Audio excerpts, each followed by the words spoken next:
এই মুহূৰ্তত অসমৰ প্ৰত্যেকগৰাকী জনতালৈ দিবলৈ লৈছো ডাঙৰ খবৰ। আজি হৈছে 17 ফেব্ৰুৱাৰী। আজি অসমৰ লাখ লাখ দুখীয়াসকললৈ কেইখনমান চৰকাৰী আঁচনি লৈ দিবলৈ লৈছো ডাঙৰ খবৰ। যিসকল মানুহে ভিডিঅ'টোত ক্লিক কৰিছে অনুগ্ৰহ কৰি ভিডিঅ'টো স্কিপ নকৰি প্ৰথমৰ পৰা শেষলৈ চাই থাকিব, কিয়নো এইটো ভিডিঅ'ৰ মাজত শ্ৰমিকসকলৰ পৰা আৰম্ভ কৰি মহিলাসকললৈ কেইখনমান গুৰুত্বপূৰ্ণ খবৰ প্ৰদান কৰিম। অনুগ্ৰহ কৰি ভিডিঅ'টো স্কিপ নকৰি প্ৰথমৰ পৰা শেষলৈ চাই থাকিব। লগতে মোৰ চেনেলত নতুন হলে প্লিজ চেনেলটো সাবস্ক্ৰাইব কৰি মোৰ লগত থাকিব। তো বলক ভিডিঅ'টো আৰম্ভ কৰি আজিৰ প্ৰথমটো গুৰুত্বপূৰ্ণ খবৰৰ বিষয়ে বিস্তাৰিত জানি লওক। আজিৰ প্ৰথমটো গুৰুত্বপূৰ্ণ খবৰ হ'ল অসম চৰকাৰৰ শ্ৰম আৰু কল্যাণ বিভাগৰ ফালৰ পৰা প্ৰদান কৰা এখন বিশেষ আপডেট লৈ। তো ইয়াতে কি লিখা আছে বিতংভাৱে পঢ়ি আপোনালোকক বুজাই দিছোঁ, অনুগ্ৰহ কৰি চাই থাকিব। তো ইয়াতে লিখা আছে নিৰ্মাণ ক্ষেত্ৰত জড়িত শ্ৰমিকক আৰ্থিক ভেটি সুদৃঢ়কৰণৰ অনন্য প্ৰয়াস নিৰ্মাণ সখী। তো যিসকল শ্ৰমিকে নিৰ্মাণ কাৰ্যৰ লগত জড়িত হৈ আছে সেইসকল শ্ৰমিকৰ বাবে অসম চৰকাৰে আৰম্ভ কৰিছে নিৰ্মাণ সখী। তো নিৰ্মাণ সখীৰ জৰিয়তে শ্ৰমিকসকলে নিজৰ নামখন অন্তৰ্ভুক্ত কৰিব পাৰিব। তো ইয়াৰ কাৰণে অফিচিয়েল এখন পৰ্টেল মুকলি কৰিছে অসম চৰকাৰে। তো পৰ্টেলটো আপোনালোকক জনাই দিছোঁ। পৰ্টেলটো হ'ল abocwww.assam.gov.in। তো এইখন পৰ্টেলৰ জৰিয়তে যিসকল মানুহে নিৰ্মাণ কাৰ্যৰ লগত জড়িত হৈ আছে সেইসকল মানুহে নিজৰ নাম অন্তৰ্ভুক্ত কৰিব পাৰিব। তো নিজৰ নামখন এইখন পৰ্টেলত অন্তৰ্ভুক্ত কৰাৰ পিছত কি সুবিধা পাব সেয়া আপোনালোকক বিতংভাৱে জনাই আছোঁ। তাৰ পিছত লিখা আছে সুবিধাসমূহ। এইখন পৰ্টেলত নিজৰ নাম অন্তৰ্ভুক্ত কৰাৰ পিছত শ্ৰমিকসকলে কি সুবিধা পাব সেয়াও আপোনালোকক এতিয়া জনাই দিছোঁ। 1 নম্বৰত কৈছে শ্ৰমিকৰ পঞ্জীয়ন, 2 নম্বৰত কৈছে আধাৰ আৰু ই-শ্ৰম সংযুক্তকৰণ, 3 নম্বৰত কৈছে প্ৰাপ্য আৰ্থিক সাহায্যৰ বাবে অনলাইন আবেদন, সস্যতা আৰু ক্ষিপ্ৰতাৰে নিৰ্মাণ শ্ৰমিকসকলক আৰ্থিক সাহায্য প্ৰদানৰ এক পৰ্টেল। তো ইয়াতে কোৱা অনুযায়ী এইখন পৰ্টেলৰ জৰিয়তে চৰকাৰে নিৰ্মাণ কাৰ্যৰ লগত জড়িত থকা শ্ৰমিকসকলক প্ৰদান কৰিব আৰ্থিক সাহায্য। তো এইখন পৰ্টেলৰ জৰিয়তে আপোনালোকে আৰ্থিক সাহায্য লাভ কৰিব পাৰিব। সেইকাৰণে আপোনালোকে যদি এতিয়ালৈকে এইখন পৰ্টেলত নিজৰ নাম অন্তৰ্ভুক্ত কৰা নাই তেন্তে অতি সোনকালে কৰি লওক। তো আপোনালোকক এতিয়া দিবলৈ ওলাইছোঁ আজিৰ দ্বিতীয়টো খুবেই গুৰুত্বপূৰ্ণ খবৰ। আজিৰ দ্বিতীয়টো গুৰুত্বপূৰ্ণ খবৰ হ'ল Indira Gandhi national old pension scheme লৈ। এইখন স্কিমত কোনবোৰ মানুহে আবেদন কৰিব পাৰিব, আবেদন কৰাৰ পিছত কি লাভ হ'ব, আবেদন কৰাৰ সময়ত কি প্ৰমাণ পত্ৰৰ প্ৰয়োজন হ'ব, ক'ত গৈ আবেদন কৰিব লাগিব সবিশেষ আপোনালোকক জনাই আছোঁ। অনুগ্ৰহ কৰি ভিডিঅ'টোত ক্লিক কৰিছে যদি স্কিপ নকৰি প্ৰথমৰ পৰা শেষলৈ চাই থাকিব। লগতে মোৰ চেনেলত নতুনকৈ ভিজিট কৰিছে যদি অনুগ্ৰহ কৰি চেনেলটো সাবস্ক্ৰাইব কৰি মোৰ লগত থাকিব। তো প্ৰথমে আপোনালোকক আঁচনিখনৰ বিষয়ে বিতংভাৱে জনাই দিছোঁ। আঁচনিখনৰ বিষয়ে ইয়াতে কি লিখা আছে পঢ়ি আপোনালোকক বুজাই দিম। ইয়াতে লিখা আছে the scheme Indira Gandhi national old age pension scheme IGNOAPS is one of the 5 sub-schemes of the National Social Assistance Program NSAP.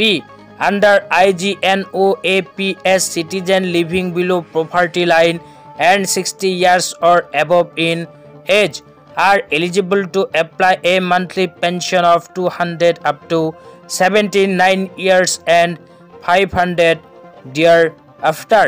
তো ইয়াতে কোৱা অনুযায়ী যিসকল দুখীয়া মানুহে দৰিদ্ৰ সীমাৰেখাৰ তলত বসবাস কৰে সেইসকল দুখীয়াৰ বাবে ভাৰত চৰকাৰে ঘোষণা কৰিছে এইখন আঁচনি।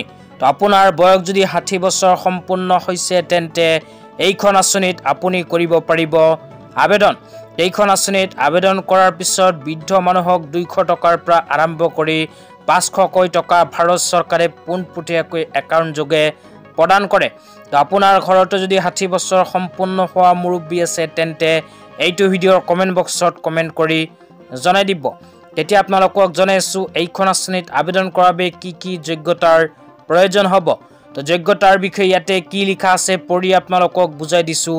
অনুগ্ৰহ কৰি ভিডিঅ'টো স্কিপ নকৰি চাই থাকিব তো ইয়াতে 1 নম্বৰত কোৱা হৈছে the applicant should be a citizen of India তো প্ৰথমে কোৱা হৈছে যে এইখন আঁচনিত যদি আবেদন কৰিব বিচাৰে তেন্তে আবেদনকাৰীজন ভাৰতীয় নাগৰিক হোৱাটো বাধ্যতামূলক 2 নম্বৰত কোৱা হৈছে the applicant should B living বিলো পভাৰ্টি লাইন তো আপোনালোকে যদি দৰিদ্ৰ সীমাৰেখাৰ তলত বসবাস কৰে তেন্তে এইখন আঁচনি আপোনাৰ বাবে তাৰ পিছত 3 নম্বৰত কোৱা হৈছে the applicant should be at least 60 years of age তো এইখন আঁচনিত যিসকল দুখীয়া মানুহে আবেদন কৰিব বিচাৰে সেইসকল দুখীয়া মানুহৰ বয়স অতি কমে 60 বছৰ হ'ব লাগিব 60 বছৰ সম্পূৰ্ণ হোৱাৰ পিছতহে এইখন আঁচনিত কৰিব পাৰিব আবেদন তো যিসকল দুখীয়া মানুহৰ এই তিনিখন যোগ্যতা আছে সেইসকল দুখীয়া মানুহে এইখন আঁচনিত কৰিব পাৰিব আবেদন তো আবেদন কৰাৰ সময়ত কি প্ৰমাণপত্ৰৰ প্ৰয়োজন হ'ব হেও আপোনালোকক এতিয়া বিতংভাৱে জনাইছোঁ 1 নম্বৰত কোৱা হৈছে duly filled and self attested application form 2 নম্বৰত কোৱা হৈছে ডমিচিল চাৰ্টিফিকেট 3 নম্বৰত কোৱা হৈছে ৰেচিডেন্টিয়েল প্ৰুফৰ ভিতৰত voter ID card electricity bill আৰু আধাৰ কাৰ্ড তাৰ পিছত 4 নম্বৰত কোৱা হৈছে এজ প্ৰুফ তো এজ প্ৰুফৰ ভিতৰত আপোনালোকৰ প্ৰয়োজন হ'ব বাৰ্থ চাৰ্টিফিকেট 5 নম্বৰত কোৱা হৈছে আধাৰ কাৰ্ড 6 নম্বৰত কোৱা হৈছে বেংকৰ পাছবুক তাৰ পিছত 7 নম্বৰত কোৱা হৈছে ৰেচন কাৰ্ড তাৰ পিছত 8 নম্বৰত কোৱা হৈছে affidavit to attested by judicial magistrate তাৰ পিছত কোৱা হৈছে executive magistrate that she by he is not in receipt of any pension by financial assistance from any other scheme তো আপোনালোকৰ যদি এইবোৰ প্ৰমাণপত্ৰ আছে তেন্তে এইখন আঁচনিত নিঃসন্দেহে কৰিব পাৰিব আবেদন তো আবেদন কেনেকৈ কৰিব হেও আপোনালোকক বিতংভাৱে জনাইছোঁ অনুগ্ৰহ কৰি চাই থাকিব তো আবেদন প্ৰক্ৰিয়াৰ ভিতৰত ইয়াতে কোৱা হৈছে অনলাইন মাধ্যম তো আপোনালোকে এইখন আঁচনি যদি আবেদন কৰিব বিচাৰে তেন্তে অনলাইন মাধ্যমতে কৰিব পাৰিব আবেদন তো আপোনাৰ হাতত থকা মোবাইল ফোনটো দিয়েই কিন্তু এইখন আঁচনিত আবেদন কৰিব পাৰিব তো আবেদন কৰাৰ কাৰণে প্ৰথমে উমাং নামৰ এপটো ডাউনলোড কৰিব তো ডাউনলোড কৰাৰ পিছত এইখন এপৰ জৰিয়তে আপোনালোকে এইখন আঁচনিত কৰিব পাৰিব আবেদন তো আবেদন সম্পৰ্কে আৰু কিবা জানিব লগা থাকিলে এইটো ভিডিঅ'ৰ কমেণ্ট বক্সত কমেণ্ট কৰি জনাই দিব তেন্তে ইয়াৰ নেক্সট ভিডিঅ'ত সবিশেষ আপোনালোকক জনাই দিম তেতিয়া আপোনালোকক দিবলৈ ওলাইছোঁ আজি তৃতীয়টো খুবেই গুৰুত্বপূৰ্ণ খবৰ তো আজি তৃতীয়টো গুৰুত্বপূৰ্ণ খবৰ হ'ল SHG গোটৰ মহিলাসকলৰ বাবে তো আপোনালোকে মোবাইল স্ক্ৰীনত চাব পাৰিছে SHG গোটৰ মহিলাসকলৰ বাবে এনেকৈ এখন আপডেট ইতিমধ্যে আমাৰ হাতত আহি পৰিছে তো ইয়াতে কি লিখা আছে বিতংভাৱে পঢ়ি আপোনালোকক বুজাই দিছোঁ তো ইয়াতে লিখা আছে নাৰী শক্তিৰ সবলীকৰণ মুখ্যমন্ত্ৰী মহিলা উদ্যমিতা অভিযান আঁচনি মুখ্যমন্ত্ৰী মহিলা উদ্যমিতা অভিযানৰ অধীনত আমাৰ মহিলাৰ উদ্যোগীসকলৰ বাবে 28 লাখৰো অধিক মহিলাক 10,000 টকাৰ মূলধনী সাহায্য প্ৰতিত সম্প্ৰদায় কেডাৰৰ বাবে 15,000 টকাকৈ উদ্যোগিক পুঁজি 20 লাখৰো অধিক মহিলাৰ বাবে 2 দিনৰ ক্ষমতাৰ নিৰ্ধাৰণ কাৰ্যসূচী তাৰ পিছত কোৱা হৈছে 50,000 টকালৈকে ঋণ সময়মতে পৰিশোধ কৰা আত্মসহায়ক গোটৰ সদস্যসকলৰ বাবে 5% সুদ ৰেহাই প্ৰদান কৰিব অসম চৰকাৰে যিসকল আত্মসহায়ক গোটৰ মহিলাসকলে 10,000 টকা পোৱাৰ বাবে মুখ্যমন্ত্ৰী মহিলা উদ্যমিতা অভিযান আঁচনিৰ ফৰ্ম ফিলআপ কৰি জমা দিছিল সেইসকল আত্মসহায়ক গোটৰ মহিলাই অহা এপ্ৰিল মাহত লাভ কৰিব নিজৰ বেংক একাউণ্টত